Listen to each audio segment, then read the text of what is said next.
We've got a swoon-worthy love story for you today. Let's jump in and tell us, what city are you watching from? Seattle wasn't pleasant that night.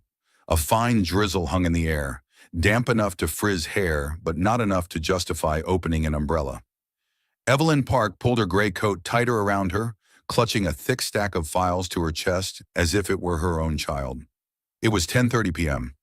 Every office light had already gone out, except for the floor where she worked, which the security guard jokingly called the lighthouse of workaholics. "Yeah, that's me," Evie muttered. She was a forensic auditor for the Second Harbor Foundation, a job her friends summed up in 3 words: following the money. Every time a restoration project submitted financial paperwork, Evie meticulously reviewed every detail, checking whether each receipt was valid. At first it sounded impressive, but after 7 years it had become an obsession with A4 paper and printer ink. The taxi stand on the street was empty. No car bothered to stop. Evie sighed. A 40-minute walk home means free exercise. Just need to dodge the puddles and not think about my brand new shoes falling apart. She walked along the brick-paved slope, passing rows of brightly lit bars. From inside, the sound of a saxophone spilled out, smooth as honey, making her stomach growl at the worst moment. People are drinking, and I'm carrying invoices. The perfect portrait of a 31-year-old single woman. Suddenly, bang! The bar door burst open, and a man stumbled out. The impact was so hard that Evie's files flew from her arms like paper birds. The dry, serious numbers of the Second Harbor Foundation now fluttered into the damp street as if they, too, longed to be free. "Oh no! My papers!" Evie dove down, muttering curses under her breath as she tried to gather them. The man dropped down too, scrambling to help. He had slightly messy brown hair, a sharp, square jawline, and a few lazy stubbles that somehow made him look cinematic. When his hazel eyes met hers, Evie froze for a beat. "I'm sorry, I didn't see you," he said, voice hoarse and rushed. Evie narrowed her eyes, irritation heavy in her tone. "Were you running a marathon inside that bar?" "Look at this. All the figures are jumbled now." The man let out a strained laugh. "I really am sorry. Let me help. Is this financial reporting?" "That's right. I need it intact for cross-checking. And now," Evie shook her head, her voice sharp as a blade, "now I'll be reorganizing all weekend." Before he could respond, his face suddenly froze. His eyes flicked nervously toward the bar door. Evie turned and saw a glamorous couple stepping out. The woman was blonde, in a red dress, her gaze sweeping the street like a radar. The man was tall, broad-shouldered, built like a beam of timber. In an instant, the stranger grabbed Evie's arm and locked it into his elbow. His urgent breath brushed her ear. "Just keep walking," he whispered, "and pretend you're my wife." Evie's eyes widened.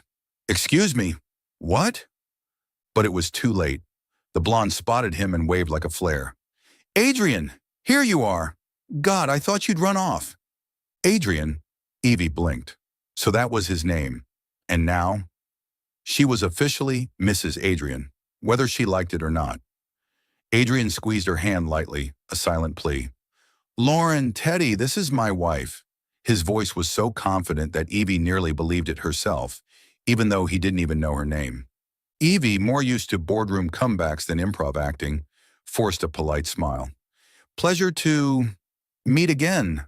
I'm Evelyn, but call me Evie." "Oh my goodness," Lauren laughed. "His wife? Really?" Adrian finally settled down.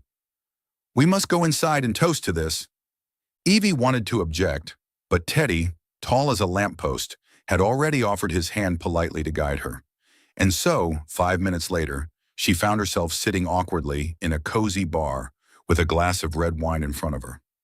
Lauren leaned in, her eyes gleaming like a spotlight. "So, how did you two meet?" "It must be such a romantic story." Evie froze. She was an auditor, not a screenwriter, but Adrian's pleading eyes locked on her. "So, fine." "At a bookstore," Evie blurted. "We both reached for the last copy. The only one left."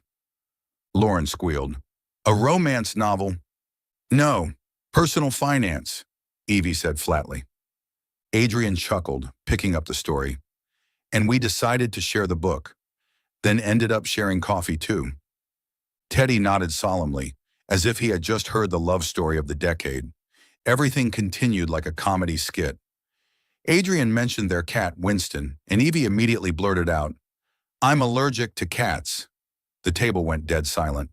Adrian quickly covered, Winston's staying with my sister, so we date outside for health reasons." Evie sniffled, holding back a laugh. "Well, acting is kind of fun." Close to midnight, Lauren and Teddy finally said their goodbyes, not without scheduling a double date for the following week. Outside, Evie leaned against the rain-damp brick wall with a sigh of relief. Adrian released her hand, speaking awkwardly. "Thank you for playing along. I don't know how to put it into words. Lauren is my ex-girlfriend's best friend. If she saw me alone, I'd be dragged into endless gossip again." Evie crossed her arms. "And your solution was to drag a stranger into being your fake wife?" Adrian scratched his head, grinning like a kid caught stealing cookies. "Well, a short-term solution, but you played the role brilliantly." Evie let out a soft laugh. "Fine, I'll let the paperwork incident slide. We're even. No, more than even." "I owe you a big favor," Adrian said, his eyes so earnest that Evie felt unexpectedly unsettled. They stood in silence for a few seconds. Jazz music drifted faintly from inside, mixing with the patter of rain on the asphalt. Evie hugged the stack of files tighter and turned to leave. "Anyway, I should go. 200 receipts still need sorting." Adrian nodded, a hint of regret in his expression. "At least let me call you a taxi?" "No need. I live close." Their handshake lingered longer than necessary. Their smiles were a little shy. Then they went their separate ways. As Evie walked off, an odd feeling stirred inside her, as if that silly charade had cracked open. Something real. She chuckled softly, shaking her head. A fake wife? Utter madness. But under the Seattle rain, for the first time in months, her steps felt lighter. On Monday morning, the Second Harbor Foundation's office was as noisy as ever. Printers whirred, phones rang nonstop, and Evie had been punching numbers since 8 a.m. She thought she was in for an ordinary week, until Patricia, the curly-haired receptionist famous for gossip, appeared at her desk with a mischievous smile. "Got something for you, Evie." In front of her was a bouquet of yellow tulips so big it nearly blocked her computer screen. The petals were plump, golden as sunlight, and instantly drew her co-workers into a chorus of chatter. Well, well, who's it from?" "Somebody sent flowers to an auditor?" The world must be ending. "A secret admirer, huh?" Evie's cheeks flushed. She opened her mouth to deny it, but Patricia was quicker. From the middle of the bouquet, she pulled out a small, elegant card and read it aloud, deliberately stretching out each word. "Friday night, Salt and Story, if you'll accept, from your husband." The office erupted in laughter. Her husband! We missed Evie's wedding already. Evie snatched the card back, her face burning. One glance at the neat handwriting and she knew the culprit. Adrian, or rather Adrian Cole. The man actually had the audacity to send flowers to her office. God, why did I have to mention the foundation's name the other night? All week, Evie juggled her reports while enduring endless teasing from her co-workers. Yet come Friday evening, she still found herself standing in front of Salt and Story in a simple navy dress. She muttered to herself, "Fine, I'll go. Just to pay off the fake wife's debt. That's all. Nothing more." Salt and Story was a small place tucked along a cobblestone street near the harbor. Its weathered wooden sign hung crookedly, and inside the air was rich with the scent of toasted bread and steamed clams. The owner, Mira, Evie's best friend since college, nearly dropped her tray when she saw Evie walk in. "Evie Park is going on a date? Is the apocalypse here already?" "It's not a date," Evie shot back quickly. "Just a thank you dinner." "Right, because yellow tulips always mean thank you." Mira smirked and led her to a reserved table. Adrian was already there, in a light blue shirt, tapping his fingers lightly against his water glass. He rose when he saw her. "You actually came," he said, as if half in disbelief. Evie took a steadying breath. "Yeah, I thought I should come to close the play, This time, no audience. He gave a small smile, relief flickering across his face. Mira herself brought out 2 steaming bowls of clam chowder. House specialty. If you two don't marry each other, at least marry the soup. She grinned and walked off, leaving them awkwardly staring at each other. Her chowder's always special, Evie said, blowing on her spoon. She used to joke that keeping her grandma's recipe intact was the only way to keep the soul of the family. Adrian tilted his head. And you agree with that? Keeping the old things? Of course, Evie frowned. Some old things are worth preserving. Like memories. If you tear everything down, what's left to remember? Adrian rested his chin on his hand, his eyes catching the glow of the warm light. I see it differently. Keeping the old is fine, but what if it's cracked walls and leaky roofs? Sometimes you have to tear it down to rebuild. The new might be more beautiful, more useful. Sounds exactly like the property developers I've audited. Evie narrowed her eyes. He chuckled. Not quite. I don't want to destroy. I want to breathe new life into the old. Something in his tone gave Evie pause.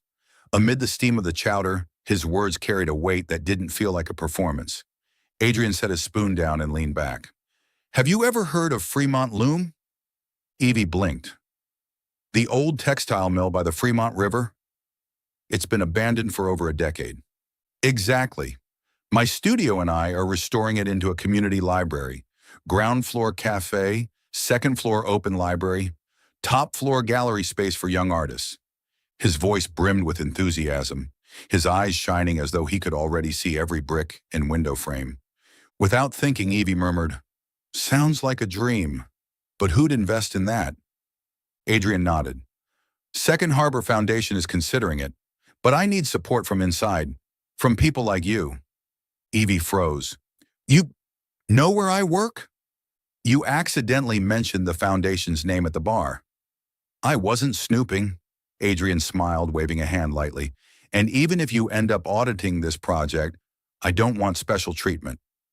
I just want you to see its real value. Evie bit her lip, her heart skipping unexpectedly. Since when has a man spoken about an abandoned mill with the same intensity as someone speaking of love? Dinner carried on with smaller stories. Adrian shared about his internship days in Rome, where he sketched hundreds of church domes. Evie recounted how her co-workers nicknamed her the receipt police. They laughed, more at ease than either had anticipated. But when Mira brought out dessert, apple pie sprinkled with cinnamon, Evie quietly rebuilt her guard. Don't get carried away, Evie. He's someone you might have to audit. You can't let ideals or smiles blur your judgment. She set her spoon down, adjusting her glasses. Anyway, thank you for the invitation, but we should treat this as just a social dinner. Adrian studied her, as if he wanted to say more, but in the end he only nodded. If that's what you want. But I'll still move forward with Fremont Loom, with or without your support. Evie pressed her lips together, feeling both relieved and oddly disappointed. When she left Salton's Story, the Seattle drizzle was still falling. She stood beneath the awning, clutching the bouquet of yellow tulips, the proof of an invitation without an audience. Logic told her to keep her distance, but somewhere deep inside, small and stubborn, a voice whispered, maybe even an old textile mill deserves a chance to be reborn. That night in Seattle, it was raining again. Not a heavy downpour, but the familiar drizzle that made the air damp, hair frizzy, and brand new shoes quickly stained. Evie pulled her coat collar tighter, trailing after Adrian through the empty streets, half curious, half cautious. Where exactly are you taking me? She asked, suspicion in her voice. Hopefully not another bar. I've used up my annual quota of fake wife appearances. Adrian gave a soft laugh. No bar. Somewhere. I think you'll want to see, but if you don't, you have full permission to scold me. The vague reply only heightened Evie's wariness. But a few minutes later, when they turned onto a narrow brick-paved street, she stopped dead in her tracks. At the corner stood an old storefront with a faded wooden sign. Dust covered the steps, and the door was long sealed shut. And yet, in the darkened window, a single red paper lantern still glowed warm and golden, its flickering silhouette trembling against the fog glass. Evie's chest tightened. She recognized it instantly. Lantern Light, her mother's bookstore. Ever since her mother had passed away, the shop had been locked in silence. No way! Her throat constricted. The electricity was cut off years ago. She spun toward Adrian, suspicion flashing in her eyes. Wait, how do you even know this place? This isn't somewhere you just happened to bring someone. Adrian faltered for a moment, but didn't look away. I passed by here a few times. Every time it rains, that lantern lights up. People say someone still pays the bill to keep it on. I don't know why, but the sight of it reminded me of what you said at Salt and Story, about keeping the old rather than tearing it down. So tonight, I thought, maybe you'd want to see it. Evie studied him, searching for a trace of boastfulness, but all she saw was sincerity. He had no idea this was her private memory. Something inside her softened, resisting the urge to push back. The lantern's glow pulled her into countless childhood afternoons. Her mother, hairpinned in a low bun, smiled gently whenever a customer found the right book. The bell chimed each time someone stepped inside. The scent of fresh paper mingled with the aroma of chamomile tea, and the last phone call from her mother, one she'd missed because she was too busy reviewing figures in a report. Evie brushed quickly at her eyes. Sorry, I didn't mean to cry. It's okay, Adrian said quietly. Some memories, if you don't cry for them, they'll never heal. She turned toward him. He didn't add anything, no shallow words of comfort. He simply stood there, letting her cry for a few seconds, then breathe. And that silence, oddly enough, was what eased her most. When she had calmed, Evie asked softly, Do you know who's been paying the bills here? Adrian shook his head. I've only heard rumors. People call him Winston, an anonymous benefactor who sometimes sends free books to local reading clubs. Always signs the name Winston. Evie frowned. Sounds like a cat's name. Adrian laughed. Maybe. Or maybe just a mystery man who wants to keep a light burning without anyone knowing. Either way, it's admirable. Evie nodded faintly. A strange gratitude welled up inside her, for the stranger who had quietly kept her mother's memory alive with a stubborn little glow. Suddenly, the drizzle thickened into a downpour. They both rushed under the bookstore's awning. Adrian shook out his jacket, his hair a soaked mess, looking every bit like a character from a slapstick film. You look like a drowned rat, Evie blurted out. And you're any better? Adrian shot back, pointing at her glasses covered in raindrops. You'll need windshield wipers just to read your reports. Evie burst out laughing, the sound mingling with the storm. The air between them lightened. They stood side by side under the narrow awning, listening to the rain drum on the tiled roof. Inside, the red lantern still glowed, reflecting in Evie's eyes like a tiny star. At some point, Adrian's hand brushed against hers. At first, it was just a tentative touch, as if asking whether she'd pull away. Evie stiffened, then let it be. His hand was warm, a sharp contrast to the damp, chilled night air. In that moment, there were no spectators, no roles of fake wife, just two people, one memory, and the defiant glow of a lantern that refused to go out. The rain eased to a drizzle. Evie gently withdrew her hand, drawing in a deep breath. Thank you for bringing me here.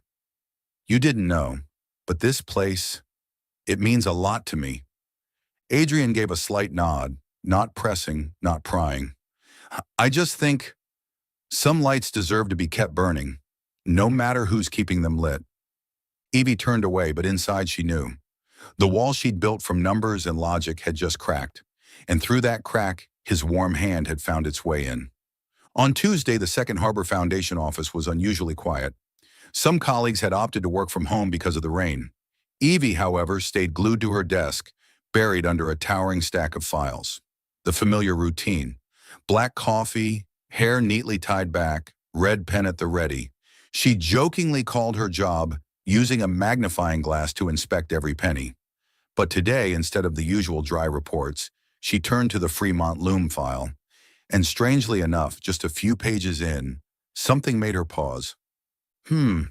She narrowed her eyes, comparing two nearly identical sheets. The descriptions were almost the same. The numbers were perfectly round, like donuts. Evie let out a soft laugh. And when donuts are this plump, they're bound to have excess fat. She flipped further, her fingers tapping unconsciously on the desk. One page bore an official stamp. At a glance, it seemed legitimate, but when she examined the faint lettering in the bottom right corner, Evie froze. Cole and Tide Studio. She sank into her chair.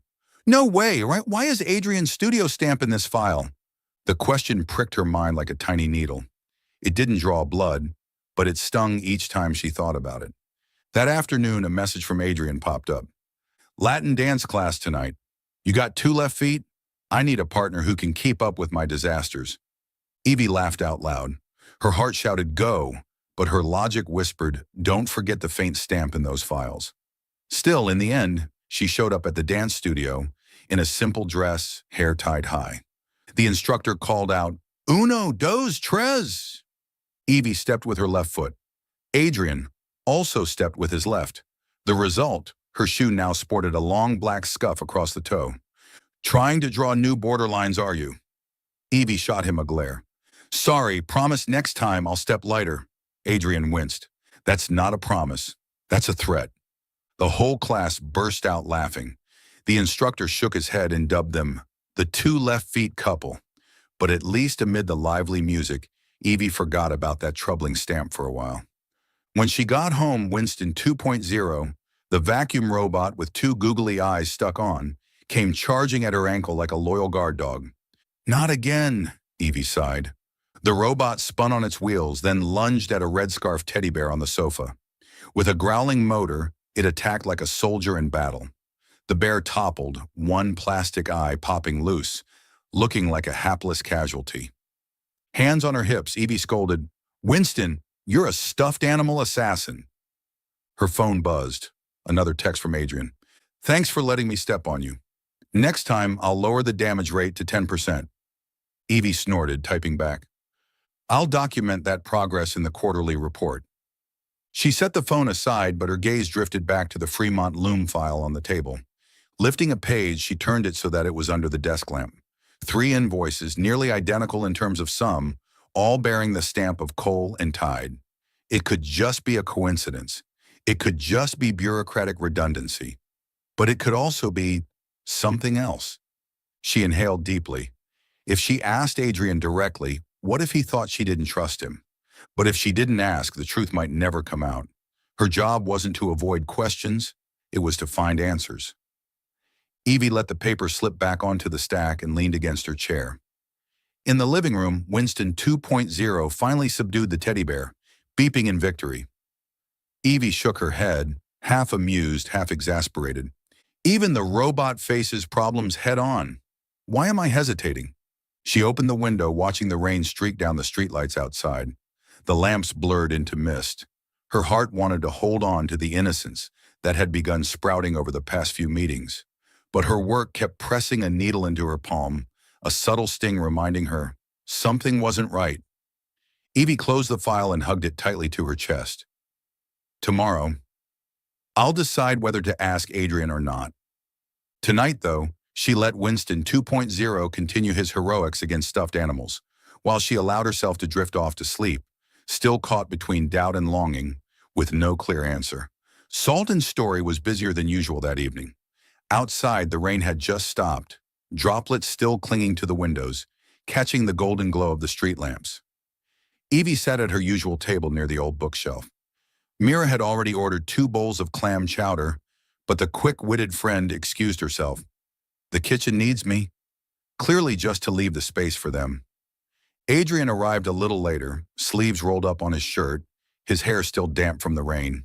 He dropped a thick portfolio of drawings by his chair and smiled. Sorry, the construction meeting ran longer than expected. Fremont Loom always makes me lose track of time. Evie gave a small nod. She had prepared a question, but facing his eyes, the words snagged in her throat. She couldn't just blurt out, "Why does your studio's stamp appear on these suspicious invoices?" But she couldn't act like nothing was wrong either. She stirred her spoon in the bowl and let slip instead. I heard that project is pretty stressful, isn't it? Adrian exhaled honestly. Very stressful. Fremont Loom isn't just an old building. It's the memory of an entire neighborhood. I can't let it collapse again. If progress slows, the donors lose heart, and the developers circling outside are ready to pounce. I've had to run around doing everything. Accounting, paperwork, just to keep the project moving. Evie listened, her heart softening but also aching. Was that why he'd signed off on those documents?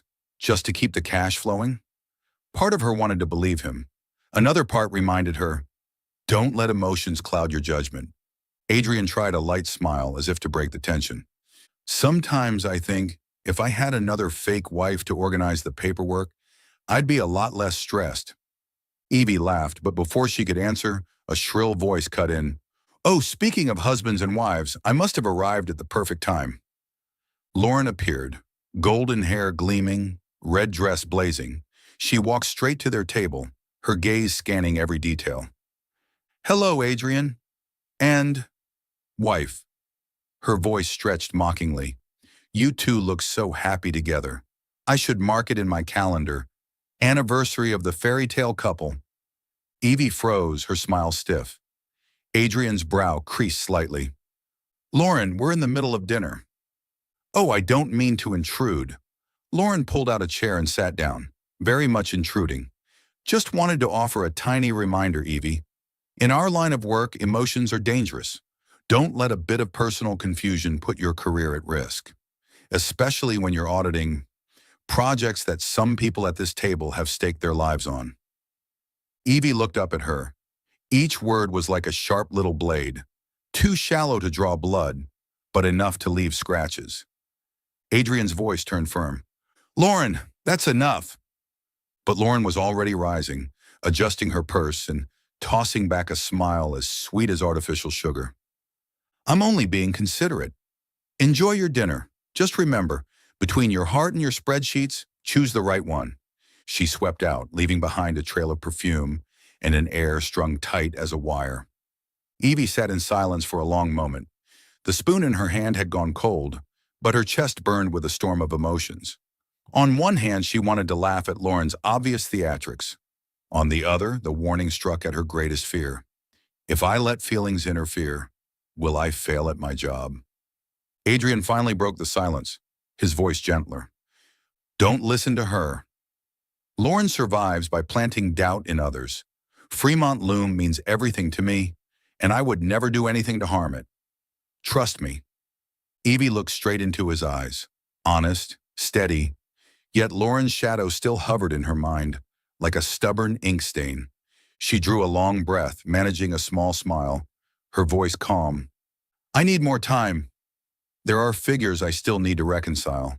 Once I'm certain, I'll tell you. Adrian nodded, no reproach, no pressure. I'll wait. Whatever happens, I want you to believe I have nothing to hide. Outside, the drizzle had returned. Evie tightened her grip on her bag strap. Dinner was supposed to be light and easy, but now all she could hear in her head was Lauren's parting words. Between your heart and your spreadsheets, choose the right one. The office of the foundation was unusually quiet that day. Evie sat alone before the glow of 3 monitors, her fingers clutching a red pen. After days of combing, comparing, and cross-checking every figure, the needle of her audit had landed on one place, $2.3 million. 3 invoices bundled together. The same descriptions, identical amounts, were issued within 2 weeks of each other, and they all shared one chilling detail, printed on the office machine of Cole and Tide. Evie closed the file, feeling as if her heart had been clamped inside it. Each line on the page seemed to whisper, that man is not clean. She told herself, don't let feelings interfere. You're an auditor. Work is work. But her heart rebelled, pounding furiously as if unwilling to accept it. That evening, she met Adrian at a quiet cafe by the river. He arrived with his usual ease, shirt collar open, hands still smudged with charcoal from sketching. But when he saw the grave look on her face, his smile faltered. What's wrong? He asked, pulling out the chair across from her. Evie placed the file on the table, opening it page by page. Her voice trembled slightly, but it was firm. Can you explain this?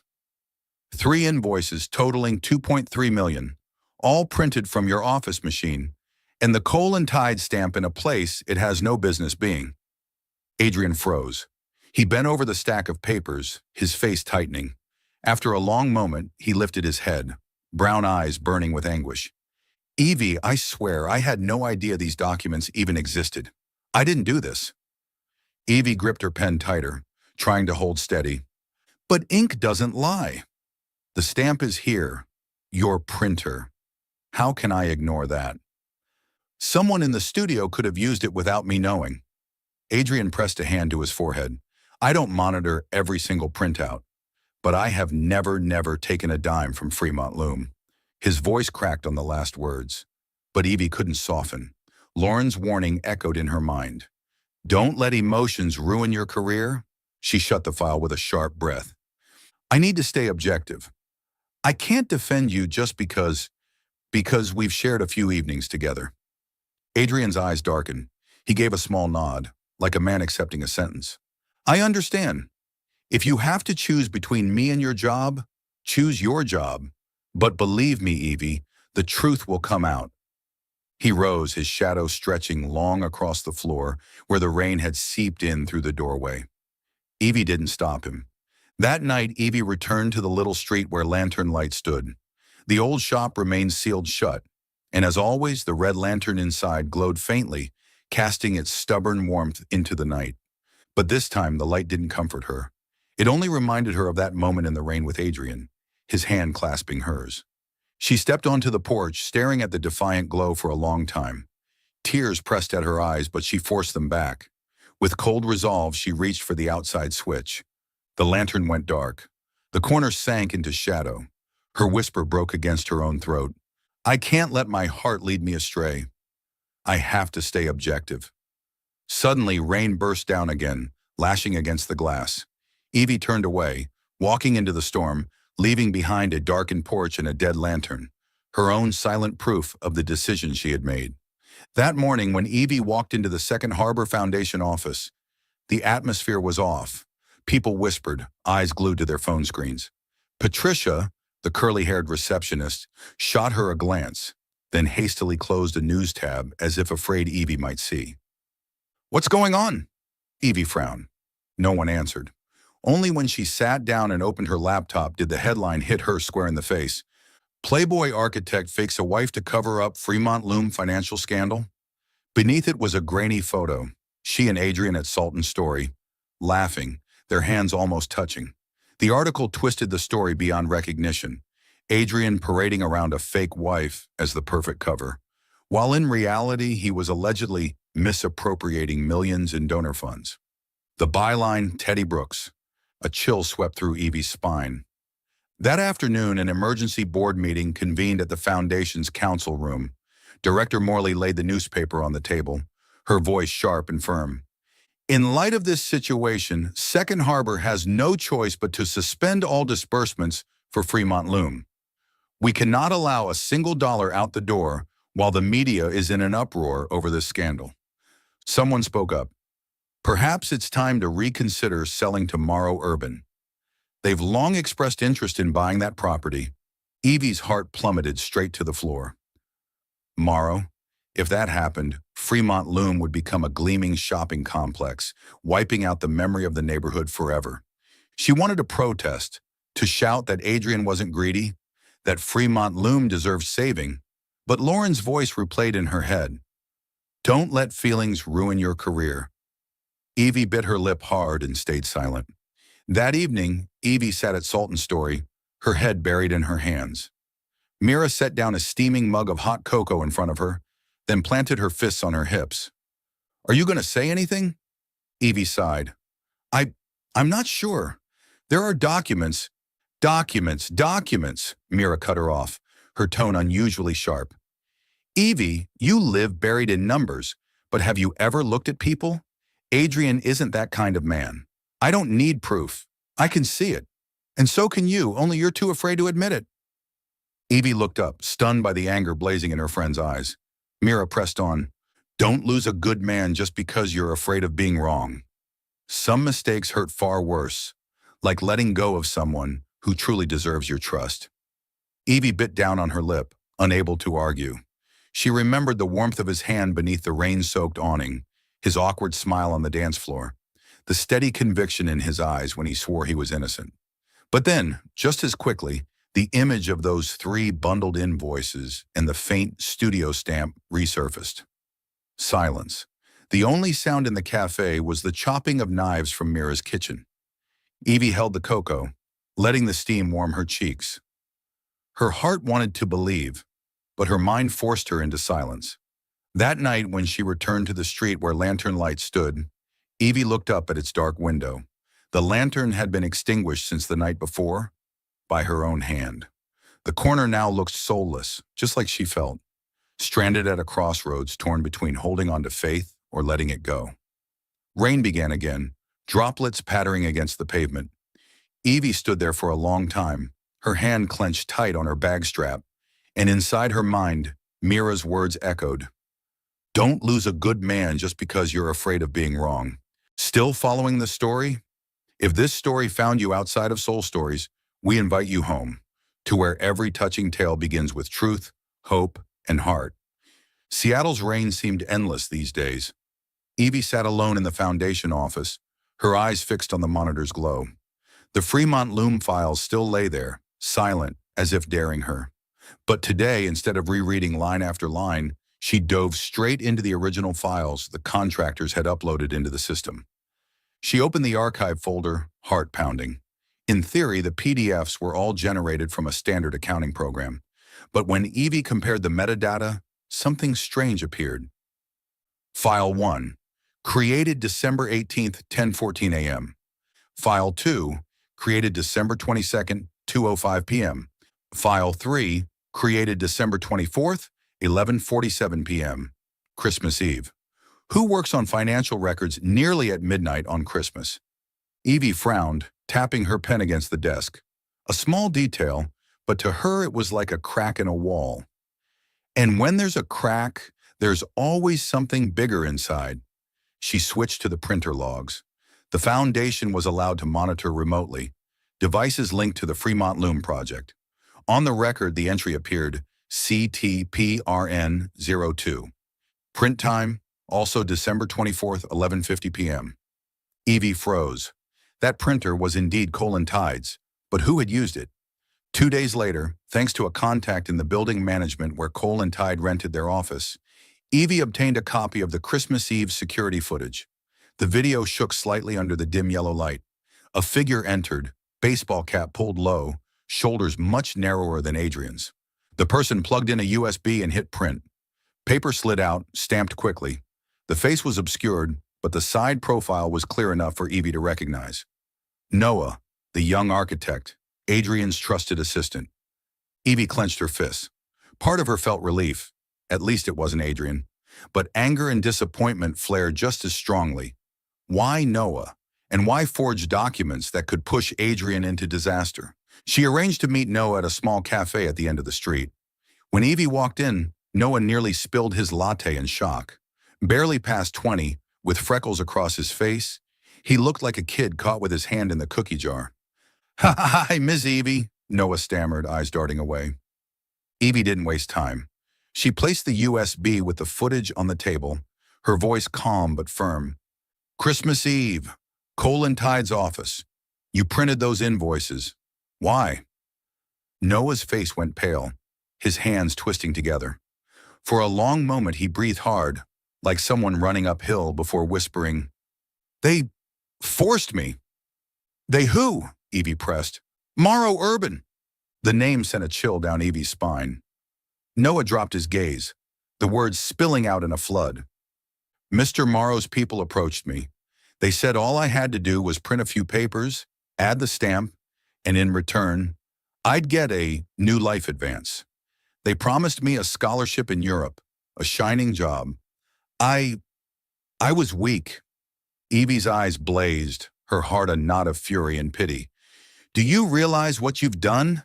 You've thrown Adrian, your own boss, into a trap. He's been branded as an embezzler, and Fremont Loom is about to be swallowed whole." Tears welled in Noah's eyes. "I know, I regret it so much. But when they put the cash right in front of me, I panicked, and I took it. I never thought it would spiral out of control like this. I thought it was just a few sheets of paper. Evie drew in a deep, painful breath. All this time she had doubted Adrian, turned her back on him, while the real betrayal came from this young man. Her voice shook. You have to tell the truth. The evidence, the transactions, everything. It's the only way to clear Adrian and save Fremont Loom. Noah shook his head frantically, terrified. If I speak up, they'll destroy me. Mr. Morrow, he can end my career before it even begins. Evie's hand curled into a fist. Do you think staying silent will save your career?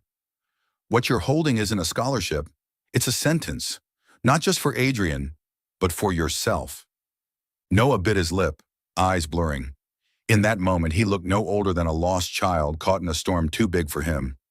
On her way home, Evie pulled her raincoat tighter, stepping through puddles that shimmered with streetlight. In her mind, voices clashed. Noah's shaken confession, Adrian's broken look when faced with the files, Mira's sharp rebuke. Don't lose a good man just because you're afraid of being wrong. She knew she couldn't stay silent any longer. What Noah revealed wasn't a mistake. It was a scheme. And if she pieced the fragments together, the truth would surface. Yet guilt still pressed heavily on her chest. I doubted him. I was the one who turned off the brightest lantern. Evie stopped at the corner where lantern light stood. The shop was dark, lifeless. Raindrops tapped against the awning. She stood there a long time, hand trembling on the switch outside, but she pulled it back. Not yet, she whispered. The lantern will shine again, when the truth does. 2 days later, the little cafe at the end of the street still smelled faintly of cinnamon and played old Christmas tunes. Evie sat across from Noah again, the silver USB drive lying between them like a tiny bomb.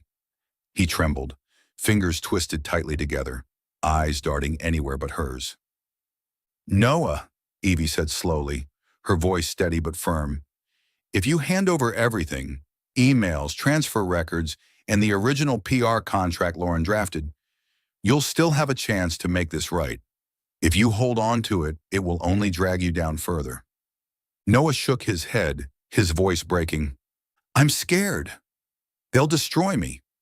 Lauren, Morrow, they have power. I'm just an intern.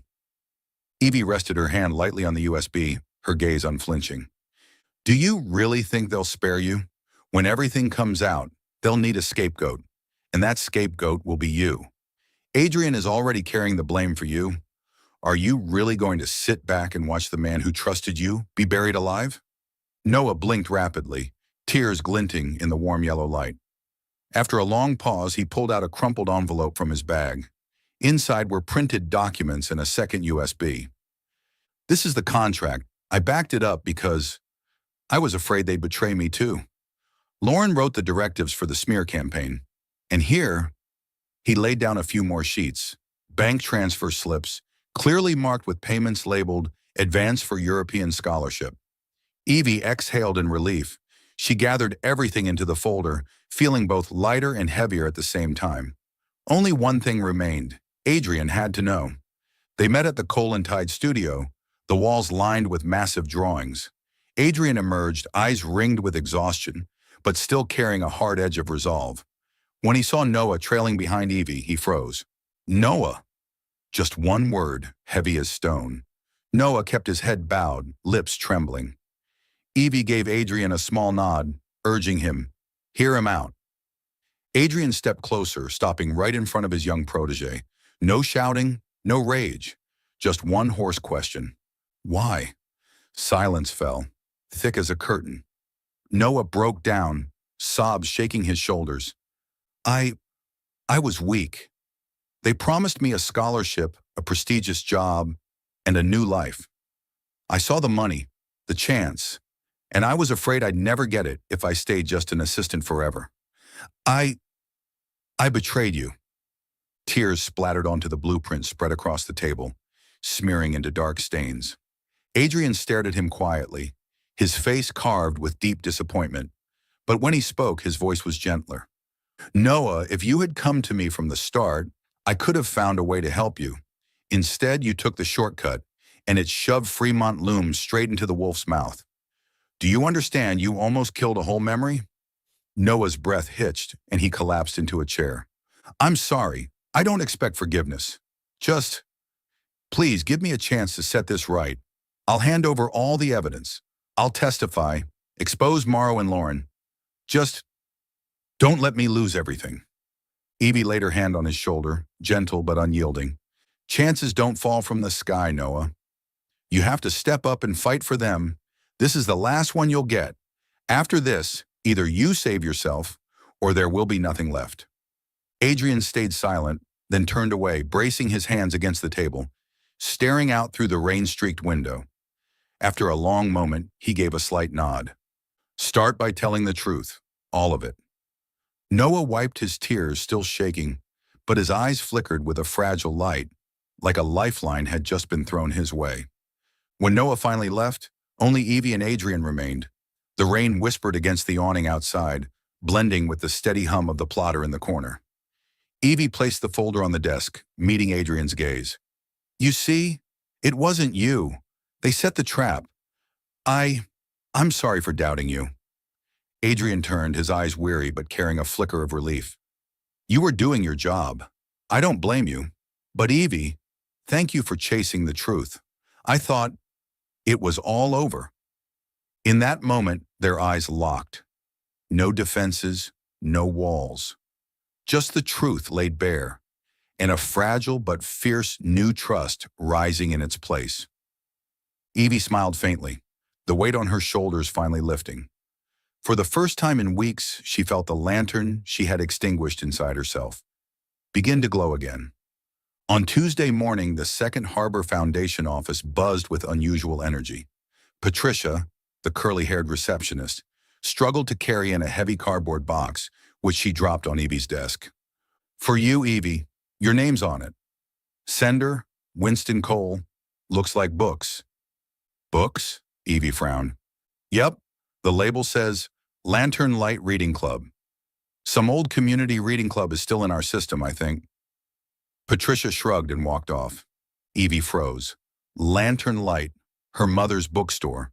The place where, on many afternoons, her mother would read fairy tales to children from the neighborhood. After her mother's passing, the shop had gone silent, but clearly the club's name still lingered in the community database, and now the package had been forwarded to the foundation under her name. Her hands trembled as she tore open the tape. Inside was a stack of books, classic novels, children's stories, old poetry, the exact kinds of books her mother once stocked on the wooden shelves. On the very top was a handwritten note. For the weekend reading club, Lantern Light, Winston Cole. Evie sat frozen. The handwriting was too familiar, too distinct. The slight rightward slant, the long cross on the letter T, exactly like the handwriting she had seen Adrian scrawl across his architectural sketches. Almost no one wrote that way. Cole, his surname. Winston, the same mysterious figure who had been paying the electric bill to keep the lantern glowing. Her heart pounded, a storm of confusion and light. Could Winston Cole be him? That afternoon, she sent a message. Evie, I need to ask you something, not about the files. Can we meet? Adrian, on the Bainbridge ferry? When my head's a mess, I go to the water. Evie, all right. The ferry deck was swept by the wind. Rain misted the gray expanse of water, the city shrinking into the distance behind them. Evie and Adrian stood by the railing, each holding a steaming cup of coffee. Rainy Seattle, Adrian said with a faint smile, always seems to drag worries out of us. Evie inhaled deeply, then spoke plainly. I received a box of books addressed to Lantern Light. Inside was a note signed W. Cole. I recognized the handwriting. She turned to face him fully. Winston is you, isn't it? Adrian was silent for a few seconds, the wind blowing his hair across his forehead. Finally, he set his cup on the railing, his voice low. Yes, Winston is me. But actually, it was the name of a cat I had back in architecture school. A gray tabby, a fat belly, and a face that always looked apologetic. On rainy nights, it would lie on my chest, snoring, and somehow I felt less alone. I started using its name to sign the little things I did, sending books, paying an old power bill, keeping certain lights from going out. Evie stared at him, stunned. He hadn't been trying to boast, nor to claim gratitude. He had simply quietly kept certain places lit because he believed they deserved it. "You didn't know Lantern Light belonged to my mother?" she asked softly. Adrian's head snapped up, his eyes wide. "What?" "It's true," Evie nodded, her voice trembling.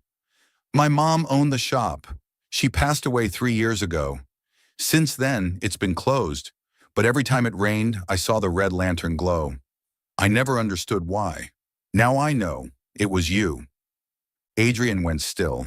The wind whipped his coat, but he didn't move. "My God," he whispered. "I thought I was preserving a piece of the city's memory. I didn't realize. I was holding on to yours." Evie's throat ached. "Mom always said, whenever it rained, light the lantern so the lost can find their way home. The night I switched it off, I thought it made me stronger, but really it just made everything darker." Adrian gazed out over the water. In the distance, a lighthouse glimmered faintly through the rain. Lanterns aren't made for sunny days. They're made for the rain. And love is the same. Evie's eyes shone. "You hid your real name because you didn't want me to think you were doing me a favor." He nodded, his voice rough. "I didn't want you or anyone to think I was doing it for thanks.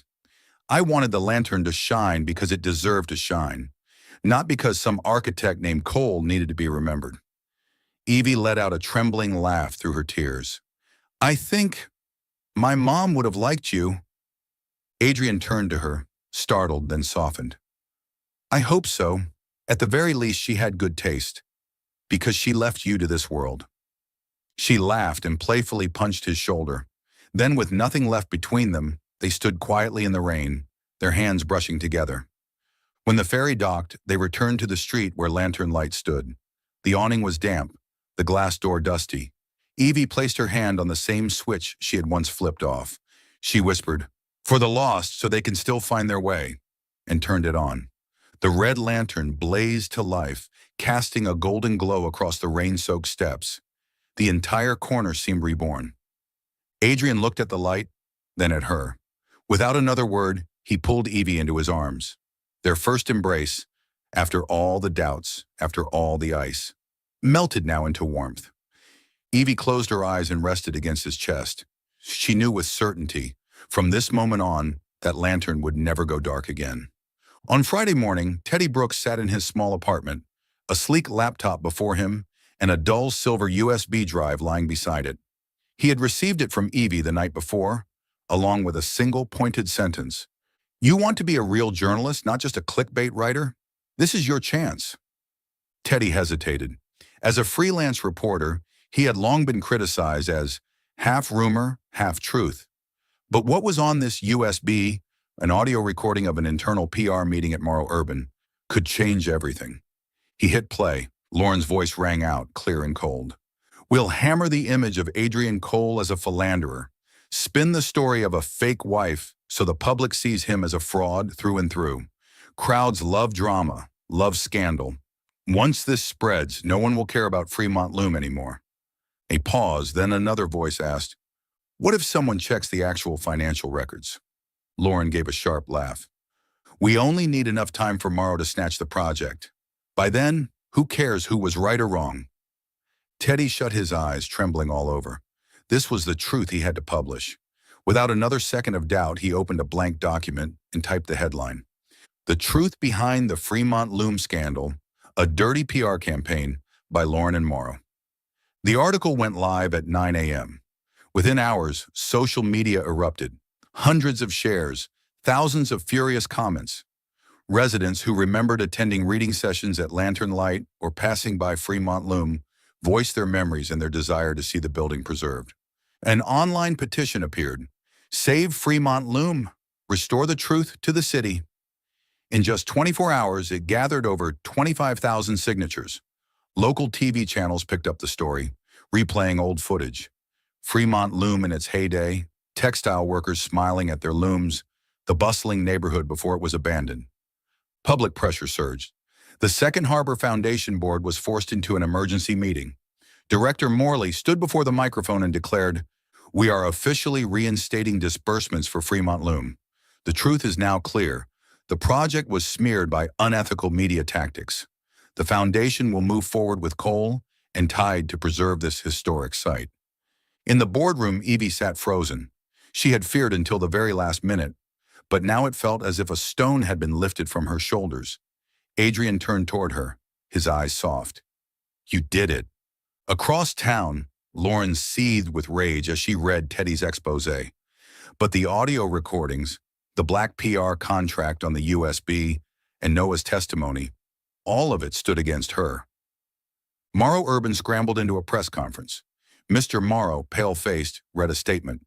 "We apologize to the community for mishandling information. We are terminating our contract with Lauren Phelps and will fully cooperate with the investigation." Reporters fired questions. "Did your company deliberately spread falsehoods to seize Fremont Loom?" Morrow dodged, but his evasiveness only stoked public anger further. Lauren's fate was harsher. The leadership dismissed her that very afternoon. As she exited the building, a mob of photographers swarmed her, flashbulbs exploding. The once proud face was now drained, her eyes hollow. After sleepless nights, Noah finally agreed to cooperate with investigators. He submitted all the emails and transfer records and confirmed that Lauren had approached him, coerced him to sign, and lured him with false promises of scholarships. In an internal meeting at Coal and Tide, Adrian sat across from him, voice calm but unyielding. "Noah, I asked you. Why? I think now I know. But you must answer for yourself. Do you want to be remembered as a traitor or as someone who found the courage to make things right?" Noah broke down, collapsing onto the table. I beg for a chance. I'll do everything. Testify, hand over all the evidence, name Morrow and Lauren. Just please don't let me lose everything." Adrian laid a hand on his shoulder, his eyes heavy with sorrow but firm. "The chance is here. Don't waste it again." That evening, as the sun faded behind the clouds, Evie and Adrian stood together before Fremont Loom. The old building was still streaked with moss, its broken windows catching the weak golden light. But now dozens of citizens had gathered, holding signs. "Save Fremont Loom. Don't let Morrow erase our memories." A group of high school students strummed guitars, singing an old tune once heard in the textile halls. An elderly woman with silver hair smiled through tears. "I used to work here. Never thought I'd live to see Loom come back to life." Evie squeezed Adrian's hand. "Do you hear it? The city is standing with us." He nodded, eyes shining with renewed conviction. "Not just us. This truth belongs to everyone." That night, Teddy called. His voice was a mix of excitement and emotion. "The article is the most read this month, but more importantly, people are beginning to believe again that journalism can expose the truth, not just peddle gossip. Thank you, Evie. Thank you, Adrian." Evie smiled and replied, "No, Teddy. You chose the harder path, telling the truth. The city needed that." The following day, the Second Harbor Foundation re-signed its contract with Coal and Tide. New disbursements were approved immediately. Fremont Loom was officially safe from being sold off. In the boardroom, Evie presented the revised financial plans. Adrian stood at the far end of the table, watching her quietly, pride clear in his eyes. She realized then, they hadn't just saved a building, they had restored trust in the city and in themselves. That night, Evie returned to Lantern Light Street. The red lantern had been glowing since the night before, but she wanted to see it once more. As she stepped onto the porch, she found Adrian already there, hands in his coat pockets, gazing at the light. "Tomorrow it will all be official," he said. "Lauren ousted, Morrow forced to apologize, the foundation reinstating support. But more than that, Fremont Loom will live again. And he paused, his eyes softening.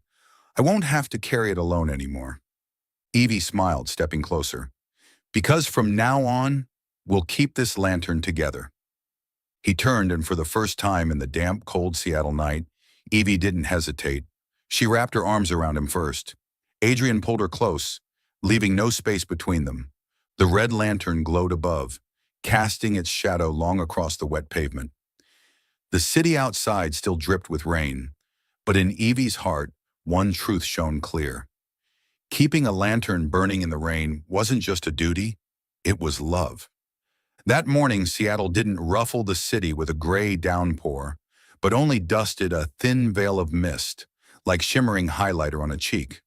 The stray beams of sunlight decided to show up, climbing onto the edge of the new metal roof, touching the stained glass windows of the Fremont Looms lobby, and breaking into little rainbows. In the square, people had already crowded in since the church bells nearby struck 8. Food trucks lined up in rows, waffles, hot dogs, warm coffee, cocoa topped with cream. A high school band was tuning its instruments. The air was festive, bustling, eager, like the whole city had inhaled deeply just to celebrate. At exactly 9 o'clock, the symphony of bells rang out.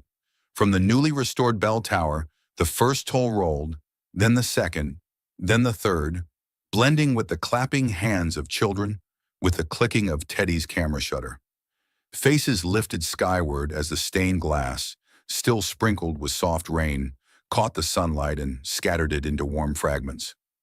"Better than I imagined," Mira said, slipping on a headband with bunny ears while handing out programs. She winked at Evie. "Time to play the hostess." Evie smiled. Today she wore a deep blue dress with a cream trench coat. Inside her, there was nervousness, happiness, and the sense that she was touching the brightest version of herself. After everything this day had come, Adrian walked up, wearing a white shirt, a charcoal vest, and a loosely tied tie. His mere presence drew older folks toward him. "Here's the architect." He bowed, his face both proud and humble. When his eyes met Evie's, the square seemed to quiet. A slight nod, a barely hidden smile, a soft greeting. "We did it." "We," Evie repeated, her heart ready to burst with confetti. A wooden stage stood before the main doors.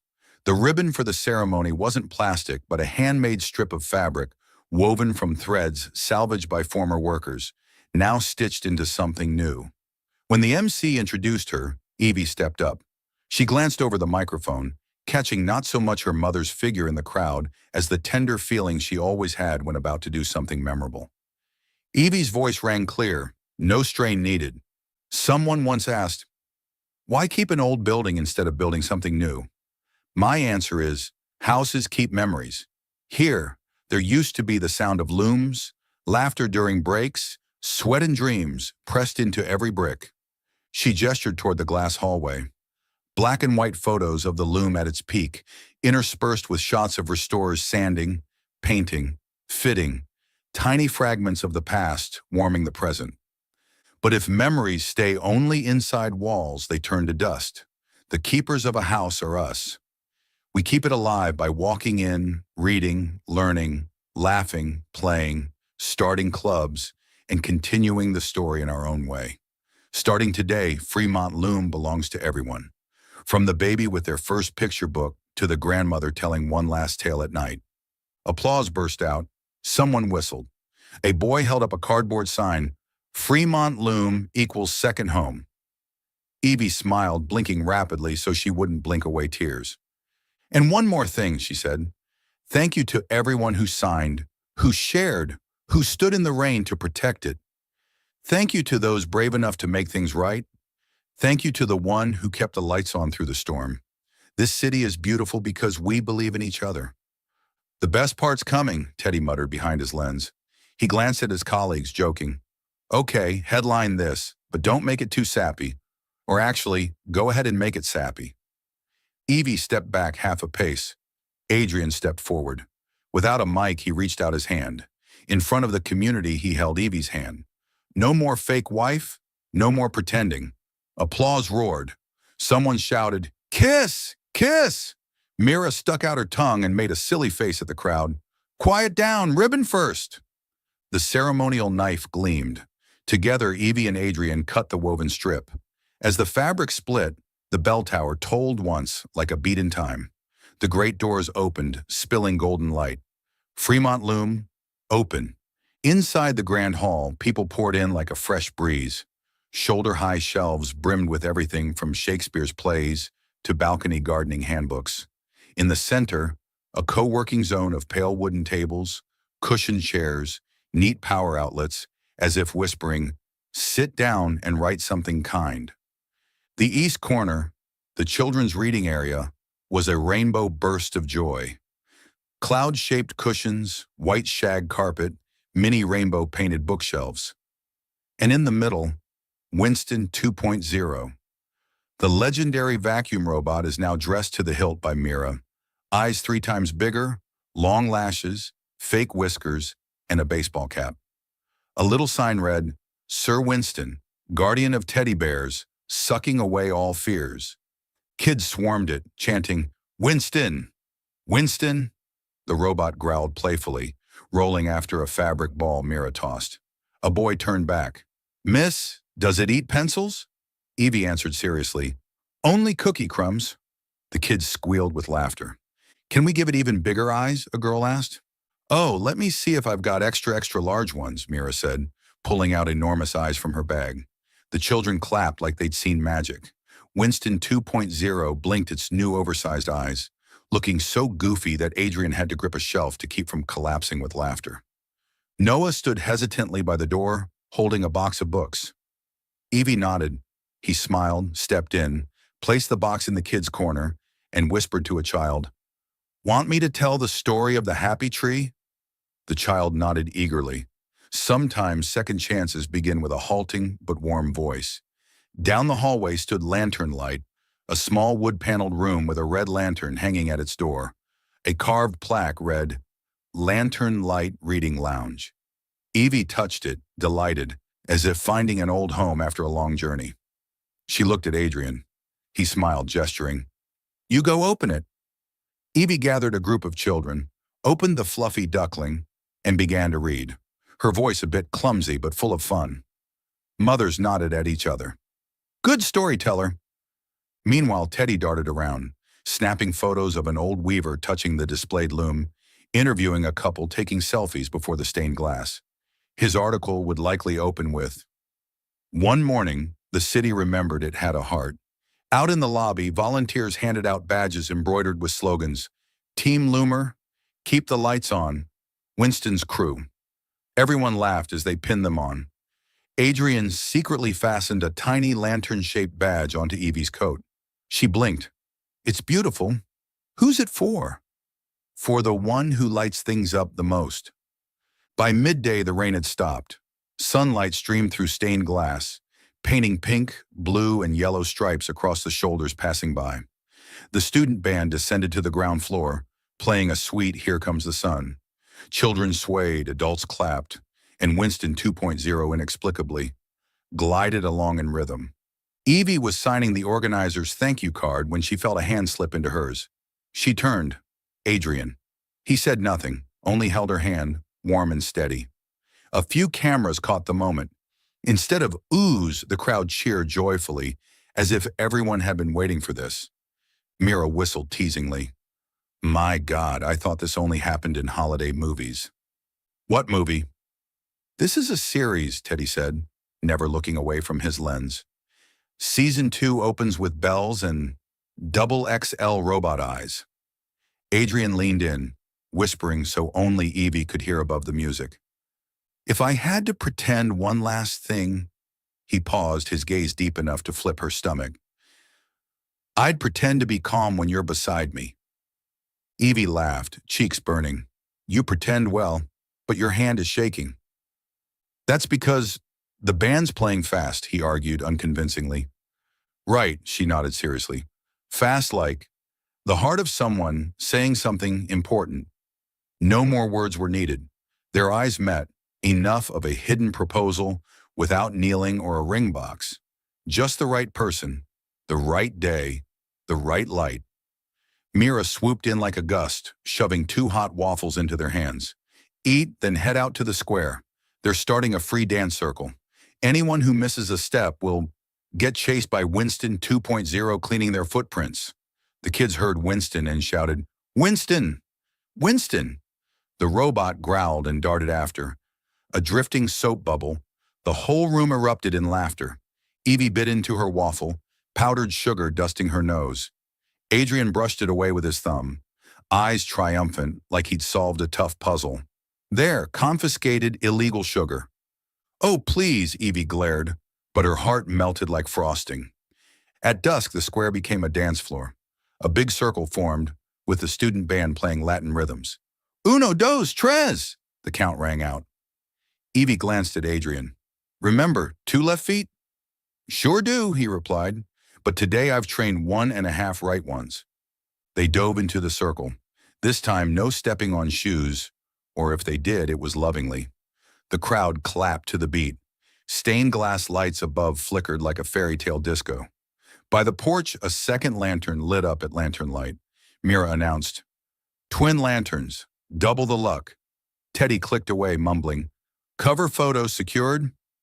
Noah lifted a child, teaching them to count uno dos tres in his clumsy accent, making the mother laugh uncontrollably. An old man held up his 1968 loom worker badge, bragging, "I'm back as chess room manager." The crowd applauded like he'd landed a dream job. The sky cleared, stars peeked out, shy as new guests. But below, no one was shy, talking, laughing, dancing, and grabbing another hot dog, because why not? Winston 2.0 was given a 15-minute recharge break, wearing a sign that read, "Snoring." Children guarded it like a national treasure. Evie rested her head on Adrian's shoulder, inhaling the salty breeze clinging to his shirt. She heard his calm pretend heartbeat, then giggled. "Hey," she whispered, "if we're going to pretend this long, we should start a course. Pretending to stay calm 101. "Yeah," he answered. "Lesson 1, holding hands. Final exam, keeping them." "I claim an A+, Evie declared, squeezing his hand tighter. The bells tolled to close the event, soft, like a promise. People drifted into small groups, heading home. But Fremont Loom's lights kept spilling into the street. The stained glass no longer reflected rain. It reflected smiles. Before leaving, Mira yelled, "Group photo!" Everyone squeezed onto the steps. Teddy set his camera timer, sprinted into the frame, and tripped over. Winston 2.0 out of charge. Laughter exploded. 3, 2, 1, click. The moment was captured, hands linked, eyes bright, a red lantern peeking at the edge like a punctuation mark of happiness. Night settled, warm. No salty nostalgia, only the feeling of being here now, together.